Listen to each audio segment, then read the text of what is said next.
Tom Hanks suffered a cost that no one witnessed, yet Forrest Gump earned $677 million. The director made a statement on the second day of filming that would follow him for years. Everything felt wrong, and Hanks was pushing too hard. The running sequences followed. He continued despite being sick, burned, and barely surviving. The crew was unaware. The studio was unaware.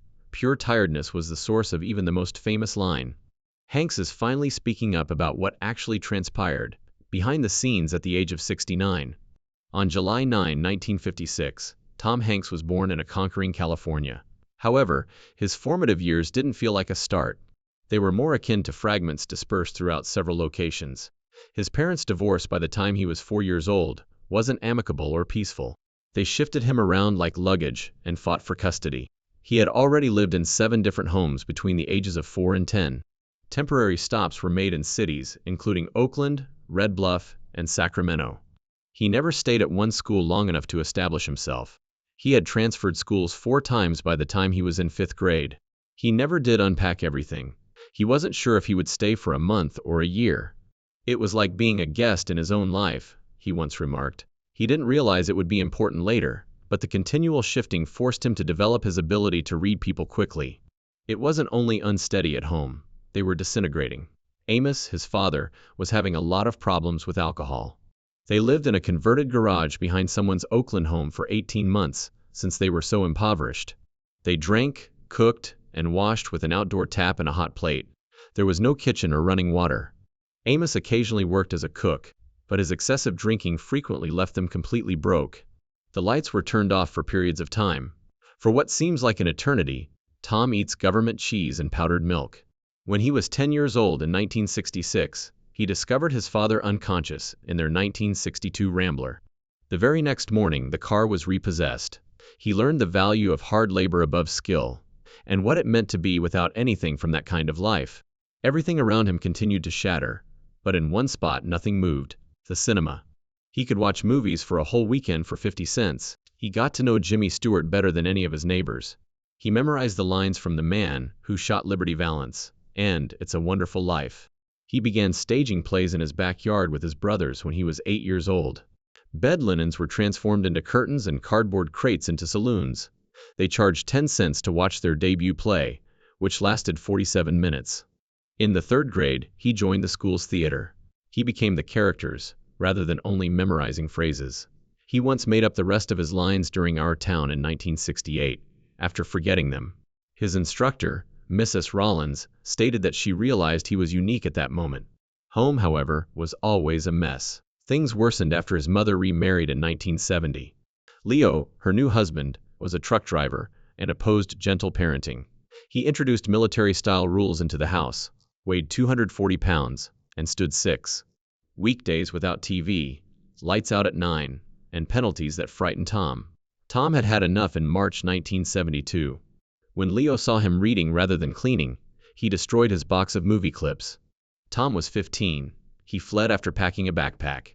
He survived off of vending machine snacks and spent 4 nights sleeping in a friend's car. He cleaned a garage and earned $18.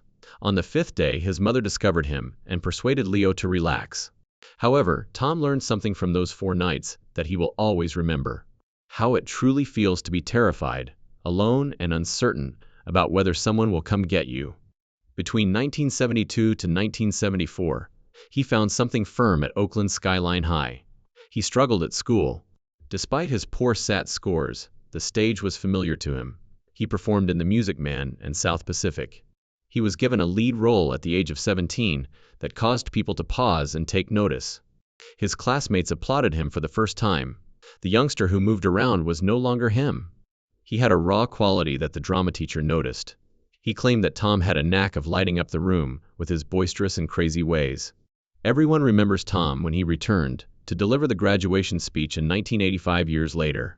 However, 1974 was also the year that everything nearly collapsed once more. At that point, his father, Amos, permanently left. No more calls or letters, just gone. At the age of 18, Tom became the head of the household. He accepted a $3.50 an hour job as a bellhop at the Oakland Hilton. He delivered food, handled bags, and once even served share in between shifts. He attended Shabbat College to study. He lived off of French fries and textbooks since he was so impoverished. Later, he claimed that work was the only thing that was free. He met the person who would transform his life on the same campus that same year. Although she was known to the world as Samantha Lewis, her real name was Susan Dillingham. Tom took the role of George in a college play about mice and men. Rehearsals late at night evolved into something more. Together, they read screenplays and entertained performing fantasies. They were serious enough to discuss marriage by 1975. They had faith in one another despite the challenges of life. Before divorcing in 1987, they were married in 1978 and had 2 children, Colin and Elizabeth. He was turned down for a local production of the Philadelphia Story in 1976. He was overly tall, which was the cause. It hurt more than he thought it would. He took a chance as California was devoid of significant chances. He relocated to Cleveland, which is less than 100 miles distant, in 1977. Following a discussion with the director of the Great Lakes Shakespeare Festival, Vincent Dowling. His first job only paid $45 a week. He led a modest life, occasionally living in a camper, and spent endless nights performing in Shakespearean plays. He put in more labor than he had ever done between 1977 and 1980. He hung lighting, constructed sets, and practiced constantly. For The Two Gentlemen of Verona, he was awarded a Cleveland Critics Circle Award in 1978. That encouraged him to explore New York. He landed his first movie job in December 1979. He Knows You're Alone was a horror movie. He was paid $800 for a 2-week period. In certain scenes, they utilized actual knives. They liked him so much that they changed the script's intended death. There were only 12 crew members in total. The movie kept him in the game, but it didn't leave much of an impression. A year of outright rejection followed. He tried out for more than 200 roles after relocating to Los Angeles in 1979, but he was not hired. He had no hope, no agent. He once received an audition for the sitcom Bosom Buddies, in which 2 men pose as women in order to obtain an apartment. The position was not what he wanted. He believed it had destroyed him. He therefore made a conscious effort to fail the audition. However, the producers felt that his uneasiness was a good fit. On set, he landed the role. He began to improvise and make last-minute rewrites to save the show. He once spent 48 hours in a room with co-star Peter Scolari, revising scripts while subsisting on pizza and coffee. 40% of his lines during the pilot were made up. The executives wanted him sacked. One producer was correct when he responded, "No, he'll be a movie star in 2 years." However, his agent fired him in 1982 after the show was canceled. Just gone, no warning. Tom lived on credit cards, ate ramen, and owed $15,000. In order to get a job at the family restaurant, he even called his father. When Ron Howard contacted, he was 3 days away from being evicted. He recalled happy days when he had seen Tom. Howard was making a big impression. He was saved by that call. Splash's aquatic sequences nearly broke him once more. To keep underwater, he wore 80-pound weights. Without oxygen, each take lasted 90 seconds. Despite having panic attacks, he kept them to himself. He would covertly see a therapist in order to finish filming. Hannah Darrell. He was also blind while working. Just hand motions, no masks. It all could have ended with a single missed cue. It wasn't an easy ride for Tom Hanks during the 1980s. He starred in the odd spy comedy, The Man with One Red Shoe in 1985, which cost $16 million and only made $8.6 million. It was supposed to be a humorous story in which he played a bewildered violinist who was mistaken for a CIA spy. However, it failed so badly that it was one of his greatest career setbacks. Critics failed to understand. The audience was unconcerned. He nearly lost his increasing momentum as a result. However, Tom remained persistent. When Big arrived in 1988, everything changed. In addition to earning him his first Oscar nomination, it brought in nearly $151 million. It wasn't dancers who played that piano at the toy store. For months, he and Robert Loya used cardboard cutouts to rehearse it on their own. Additionally, FAO Schwartz offered copies of The Walking Piano for $6,250 each. Once the movie became popular. Not only did this film save his career, it helped it soar. Everyone was perplexed by the BBS a year later. It wasn't a complete bust. On a budget of $18 million, it made $49.1 million. However, nobody was sure how to interpret it. Was there terror? Humor? Test audiences were perplexed, and critics failed to get it. However, cable and home video gave it a second chance at life. Years later, it became a cult classic, as people began to adore it. He was almost physically broken by Turner and Hooch that same year. Without the use of stunt doubles or computer-generated imagery, Tom had to battle, drag, and pretend scared of a huge 100 PB dog that was featured in the film. Hours were spent recording a scenario in which he had to push one of the 4 dogs into a car while they were playing hooch. Roger Spottiswoode took over as director after Henry Winkler, the original, was sacked due to the dog sequences. Despite earning $71.1 million in the end, Tom claimed that the film left him humiliated. Despite all of this accomplishment, Tom took his time starting his own business. It wasn't until January 23, 1998, that he founded Playtone Productions. That was a long time after he became well known, because to Forrest Gump, Philadelphia, and his own league, his creation of a fictitious record label for That Thing You Do, the company's first actual output, gave rise to the moniker Playtone. He had learned to be patient and wise from the mistakes of the 1980s. Tom underwent a terrible metamorphosis for Philadelphia in 1993. By consuming only 800 calories per day, he lost 40 pounds. He was portraying a man who was dying of AIDS, and the movie was filmed such that you could actually see him degenerate. According to Denzel Washington, the diet was excessive. Tom subsequently stated that he may have developed type 2 diabetes as a result of these roles. For this role, he received his first Oscar, but it came at a physical cost. Forrest Gump followed, but it nearly failed. "You're pushing too hard." Director Robert Zemeckis informed Hanks on the second day of production, and Tom believed he was going to lose his job. Rather, Zemeckis offered him guidance that revolutionized his life. "Put an end to your behavior. Simply put yourself in the character's attire." The performance was saved that day. The running sequences followed. For filming, Hanks ran 5 miles every day, despite having the sick for 10 days in a row. No CGI, no breaks. Blisters were left by the leg restraints. Additionally, he came up with the well-known remark, "I just felt like running," while he was ill. The movie brought in $677 million, but it was all grit behind the scenes. Things worsened with the construction of Apollo 13 in 1995. Filming in actual zero gravity was a requirement for Hanks and his co-stars. They were given 23 seconds of weightlessness for each plunge on NASA's Vomit Comet plane. They repeated this action hundreds of times. Each of the 3 actors became ill. Hanks described it as frightening. The zero-gravity scenes appeared flawless, but crew members wound up in the hospital.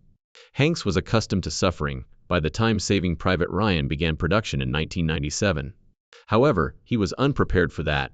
He shot 200 blank rounds a day during the Omaha Beach scenes for 4 weeks in a row.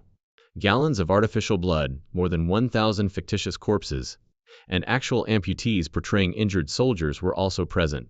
Spielberg didn't show the actors the full extent of the fight in advance, and the sound design was meant to resemble actual shell shock. Their responses remained unfiltered in this manner. Hanks claimed that he experienced actual PTSD symptoms as a result of the incident.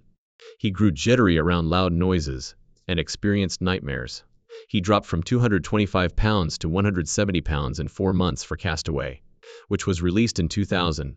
Production of the movie was put on hold for a full year, in order to give Hanks time to change physically. He fully eliminated sugar and carbohydrates from his diet. 6 days a week, he spent 2 hours doing cardio. He developed diabetes as a result of the drastic weight shift. He vowed never to do it again. On-screen survival wasn't the only aspect of the role. It also reflected what he was experiencing off-screen. Additionally, Hanks was slammed with something worse than a movie role in 2006, while on the Da Vinci Code press tour.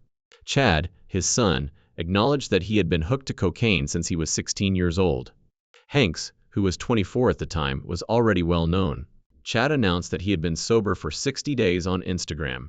"As a parent, you love your kids unconditionally," Tom remarked after staging multiple interventions. One of the busiest times in his work coincided with that family problem. For his part in Terminal, 2004, Hanks had to learn actual Ukrainian lines. However, filming became more difficult. Shooting in actual airports was practically impossible after 9/11s due to airport security. Spielberg therefore constructed a whole fictitious airport within a huge hangar from the ground up. A genuine man who spent 18 years living in an airport served as the inspiration for the movie.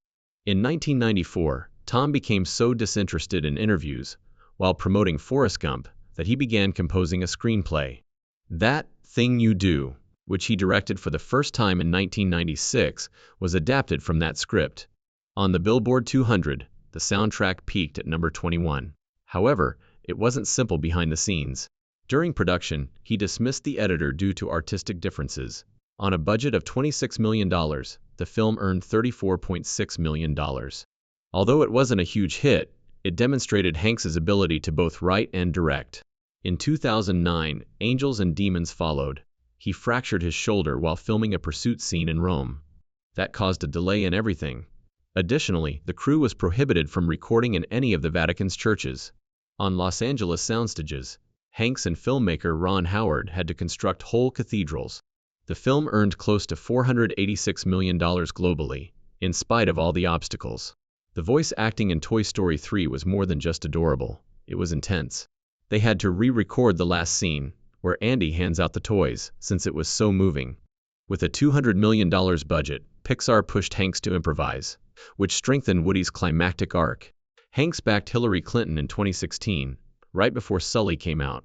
In 2008, he had already backed Obama by creating a MySpace video. However, the outcry was more intense this time. He received criticism from conservatives, particularly because he was portraying a real-life hero in theaters.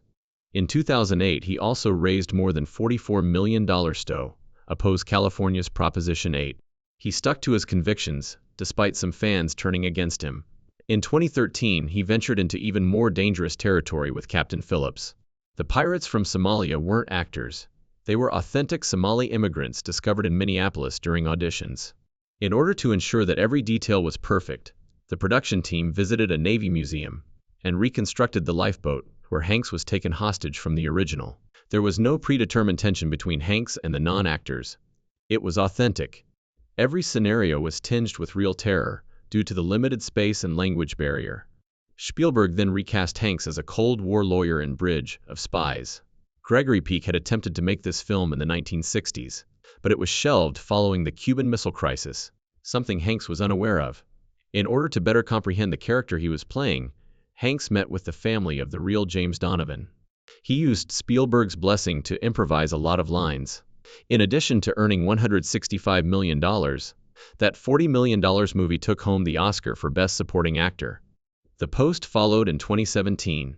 On the other side of Meyer Street, he portrayed Ben Bradley. The Pentagon Papers leak was the main topic of the 2-month-long film's production. Hanks attempted to strike a balance between the All the President's Men portrayal of Bradley and the real one. He referred to Bradley as a truth seeker and a pirate. The National Board of Review named that movie the best of the year, and it made $179 million. In the mid-1970s, Tom Hanks met Susan Dillingham at California State University, when he was barely 22 years old. Later, she changed her name to Samantha Lewis, and was 4 years older. They were married in 1978 after falling in love quite rapidly. Elizabeth Ann and Colin were their 2 children together. However, things began to unravel by 1984. In same year, while filming Volunteers, Tom got to know Rita Wilson. They had a close bond that quickly developed into something more. By 1985, the affair was no longer a mystery, even though Rita was engaged to someone else, and he was still married. Tom and Samantha's marriage failed, and their divorce became acrimonious. One traumatic experience was when Tom went to pick up his kids from school and discovered they weren't there.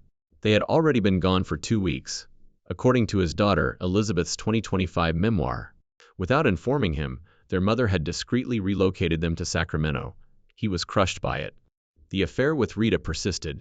Only a year after his divorce was finalized, they were married in 1988. Rita subsequently claimed that, until she met Tom, she had no idea what true love was. It was not taken lightly by the public.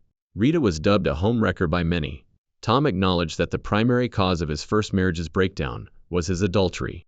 Before he left his family, that romance started in secret, lasted for around 3 years, and eventually became a lifelong marriage. Although they made an effort to start over and convert to Greek Orthodox Christianity, the past never entirely vanished. On The Late Show with David Letterman in 2013, Tom revealed something very personal. He said that he was ultimately diagnosed with type 2 diabetes at the age of 57, having struggled with elevated blood sugar since he was 36. Doctors think a significant factor was his drastic weight swings for film jobs. In 2012, he took on weight again for Cloud Atlas, shed more than 50 pounds for Castaway, then gained 30 pounds for A League of Their Own. He told his doctor that he would rather have diabetes than attempt to regain his weight from high school.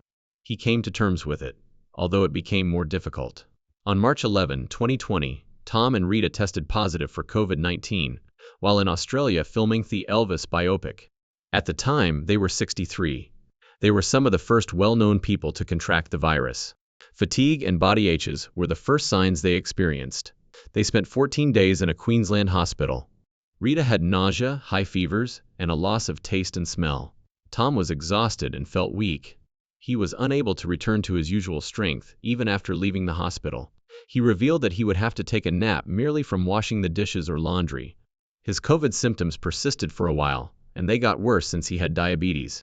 When Tom's son Chad uploaded a video on the internet in 2015, the family was hit by yet another storm.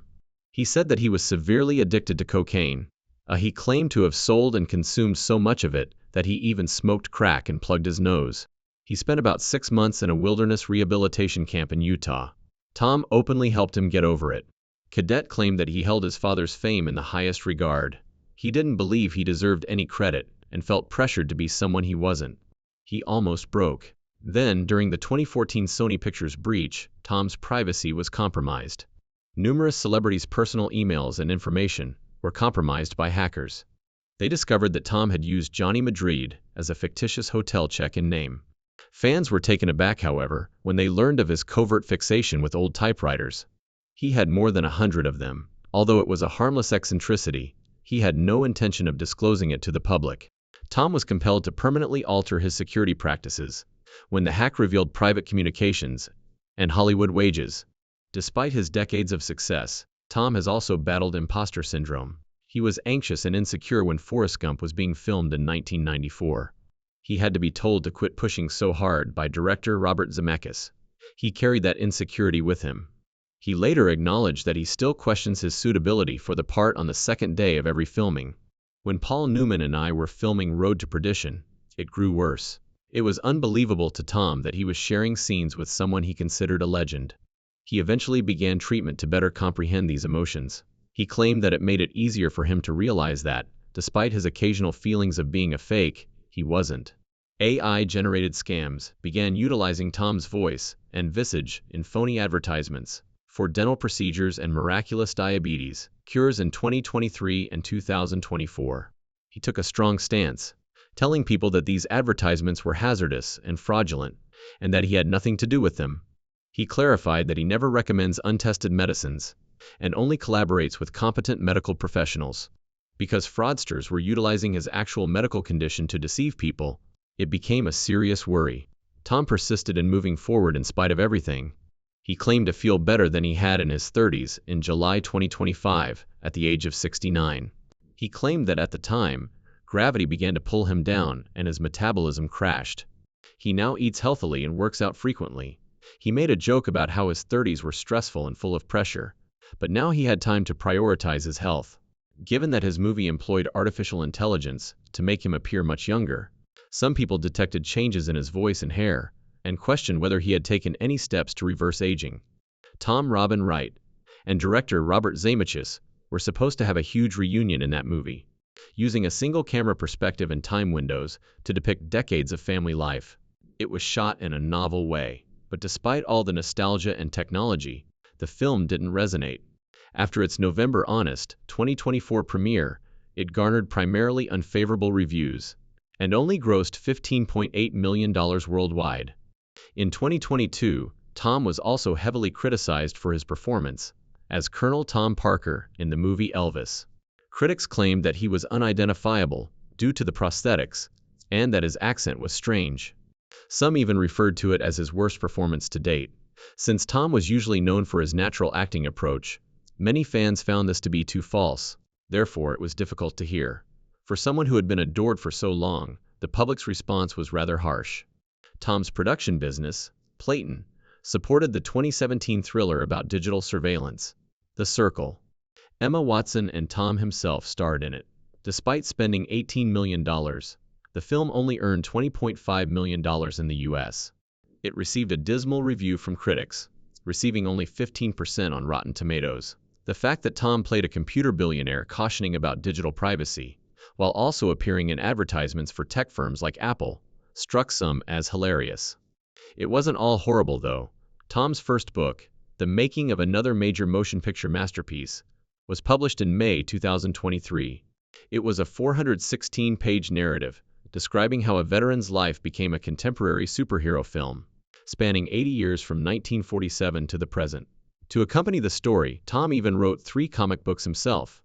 In addition to becoming a bestseller, the book topped other lists. There were differing opinions among critics. Some others felt the narrative moved slowly, like disparate backstories connected by a common thread. Others described it as a candid and unvarnished view at Hollywood, from a real-life observer. In any case, it demonstrated that Tom was more than just an actor. Additionally, he was a writer who was open to revealing a new part of himself: music.